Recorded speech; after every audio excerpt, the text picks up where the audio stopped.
ओम नमः शिवाय। नमस्कार दोस्तों, स्वागत है आप सभी का आपके अपने यूट्यूब चैनल खुशहाल ज़िंदगी में। दोस्तों, आज बहुत ही सरल सी दीपावली की पूजा विधि आपको करके दिखाने वाली हूँ। सबसे पहली बात, जब आप दीपावली की पूजा कर रहे हों तो माता लक्ष्मी और भगवान विष्णु की एक फ़ोटो आपको पूजा स्थान पर अवश्य रखनी है। ऐसा करने से घर में स्थिर लक्ष्मी का वास होता है, क्योंकि नारायण जहाँ रहते हैं वहाँ माँ लक्ष्मी स्वतः निवास करती हैं। इसीलिए पूजा स्थान पर एक चौकी बिठाएं, इस पर लाल रंग का वस्त्र आप बिछा लें। इसके बाद इसके ऊपर सबसे पहले भगवान विष्णु माता लक्ष्मी की फ़ोटो स्थापित कर लें, जिस पे आप प्रतिदिन पूजा करते हैं वो फ़ोटो भी आप रख सकते हैं। इसके बाद अगर आपने नई मिट्टी की लक्ष्मी गणेश की मूर्ति लाई है तो इसकी स्थापना करें। थोड़ा थोड़ा सा अक्षत और पुष्प देकर पहले आसन रख दें और इसके बाद इसके ऊपर भगवान गणेश और माता लक्ष्मी की स्थापना करें। माता लक्ष्मी के लेफ्ट साइड में हमेशा गणेश जी की स्थापना की जाती है, तो दिशा का ध्यान रखिएगा। किसी भी पूजा को आरंभ करने से पहले हम दीप प्रज्वलित करते हैं। यह दीपक हमारे पूजा का साक्षी होता है। तो एक आसन दे दीजिएगा दीपक रखने से पहले, और इसके ऊपर आसन देने का मतलब हुआ कि आप थोड़ा सा अक्षत या पुष्प रख के इसके ऊपर एक दीपक रखें और इस दीपक में आप घी भर दें। लाल रंग का कलावा से आप बाती बनाएं, क्योंकि माता लक्ष्मी की पूजा में लाल कलावे की बाती ज़्यादा शुभ मानी जाती है। दीपक लगाने के बाद कलश स्थापना किया जाता है, क्योंकि दीपावली की पूजा बहुत विशेष पूजा होती है, तो इसमें कलश स्थापना अवश्य करें।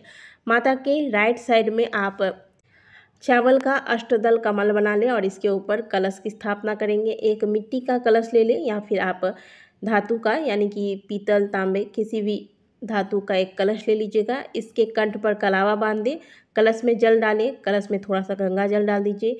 इसमें एक कशैली यानी कि सुपारी, एक सिक्का और एक हल्दी की गांठ डाल दीजिएगा। अगर आपके पास कमल गट्टा है तो आप ये कमल गट्टा भी इस कलश में डाल सकते हैं। अब कलश के ऊपर से आम के पत्ते का पल्लव डालें। इसमें आप 5 या 7 पत्ते वाला पल्लव लीजिएगा और इसे धो लीजिएगा। इस पर आप हल्दी कुमकुम का तिलक लगा दें। कलश पर स्वस्तिक का निर्माण करें, कलश के कंठ पर कलावा बांधें। इस प्रकार से आपका कलश तैयार हो जाता है। इस कलश को आप अष्टदल कमल पर स्थापित कर दें।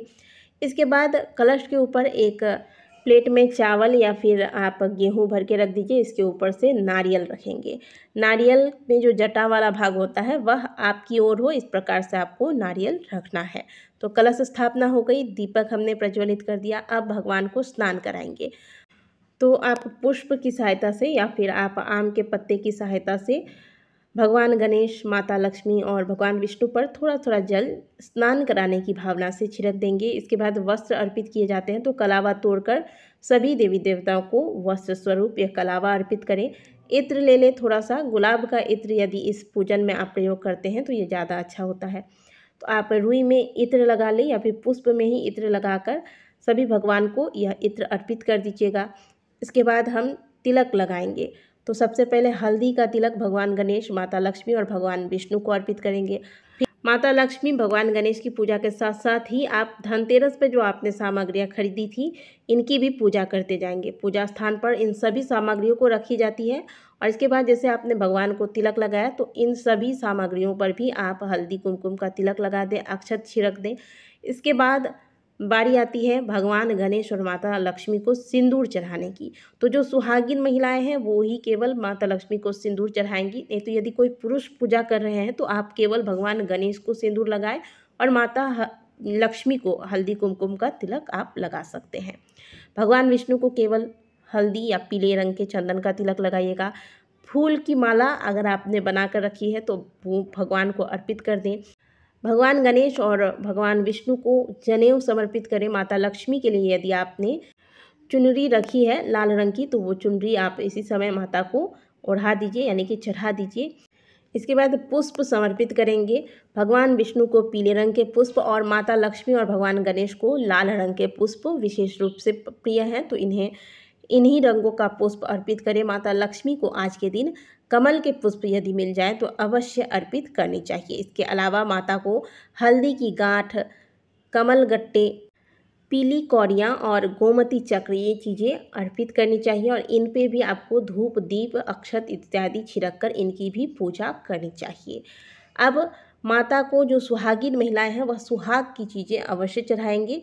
जिनमें मुख्य रूप से आपको सिंदूर, बिंदी, चूड़ी, महावर, मेहंदी आदि इन चीज़ों को शामिल करना है। कम से कम में आप ये सामग्रियाँ माता को अवश्य अर्पित करें।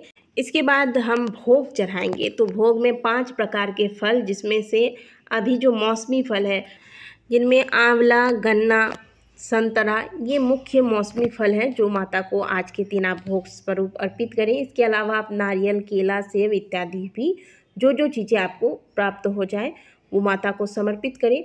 इसके अलावा आज के दिन खील बतासे का भोग माता को अवश्य लगाएं। साथ में घर पे यदि आप कोई पकवान बनाते हैं दीपावली पर तो वो अर्पित कर दें। बाहर की मिठाइयाँ अगर आपने लाई हैं तो वो भी आप माता को समर्पित कर सकते हैं। इस प्रकार से सभी प्रकार के भोग प्रसाद अर्पित करने के बाद अब आप 7 प्रकार के अनाज, जिसे कि सतंजा कहा जाता है, वो माता को अर्पित करेंगे। मिट्टी के छोटे छोटे पात्र ले लीजिएगा। इनमें आप 7 प्रकार के अनाज, जिनमें आप धनिया, चना, धान, गेहूँ इत्यादि 7 प्रकार के अनाज भरकर पूजा स्थान पर रखेंगे और इन सभी पर आपको अक्षत पुष्प छिड़क देना है। आज एक दीपक पूजा स्थान पर रात भर जलेगी। तो ये एक बड़े साइज का आपको दीपक लेना है और इसमें सरसों का तेल डालेंगे और इस दीपक को रात भर जलने की व्यवस्था कर कर आपको प्रज्वलित कर देना है। इसके बाद सुगंधित धूप इत्यादि जलाएं। इसके अलावा आज के दिन दीपकों की भी पूजा की जाती है। जो दीपक आप अपने घर में सजाएंगे, इन्हें एक बड़ी सी थाली में पहले से तैयार कर लें। इनमें बाती वगैरह लगा डाल लें और जो भी तेल वगैरह आपको देना है सब पहले से आप देकर तैयार करके रखें। माता की पूजा के साथ साथ अब इन दीपकों की पूजा करेंगे। तो सभी दीपक पर आप थोड़ा थोड़ा सा अक्षत पुष्प और कुमकुम इत्यादि छिड़क कर इनकी पूजा कर लें। इनमें से आप कुछ दीपक अपने घर के मंदिर में लगाएं। इसके अलावा एक दीपक घर के रसोई में लगा दें। एक दीपक घर की जो कुल देवी है, जहाँ पर आपने कुल देवी को स्थान दिया है, वहाँ पर लगाएं। एक दीपक घर की तुलसी के समक्ष लगाना है। 2 दीपक घर के मुख्य द्वार पर दोनों तरफ लगा लीजिएगा। एक दीपक घर में जो पिछला दरवाज़ा है वहाँ लगाइएगा। एक दीपक घर में आप अपने गार्डन एरिया की सफाई करते हैं, घर के आसपास की सफाई करते हैं, तो जहाँ आप कचरा जमा करते हैं उस स्थान पर लगाइएगा। अगर घर के आसपास कोई नाली बहकर जाती है तो उस स्थान पर एक दीपक लगाइए। जल का स्रोत जहाँ पर है, यानी कि आपके घर का पानी जहाँ से सप्लाई होता है, घर पर जो पानी की टंकी है वहाँ पर, या फिर अगर ट्यूबवेल है या कुछ और व्यवस्था है आपके घर की, तो उस स्थान पर एक दीपक लगा दें। घर के छत पर दीपक लगाएं। घर के आसपास जितने भी देव वृक्ष आपको दिख जाते हैं, जैसे कि बेल का वृक्ष है, पीपल का वृक्ष हो गया, आंवले का वृक्ष हो गया, केले का वृक्ष हो गया, इन सभी वृक्षों के नीचे आप दीपक लगाएं। घर के आसपास शिवालय है, वहाँ जाकर दीपक लगाएं। इस प्रकार से इन स्थानों पर अवश्य ही आज के दिन आप दीपक लगा लें। तो ये थी दीपावली की बहुत ही सरल सी पूजा विधि, जिसके द्वारा आप माता लक्ष्मी को प्रसन्न कर सकते हैं।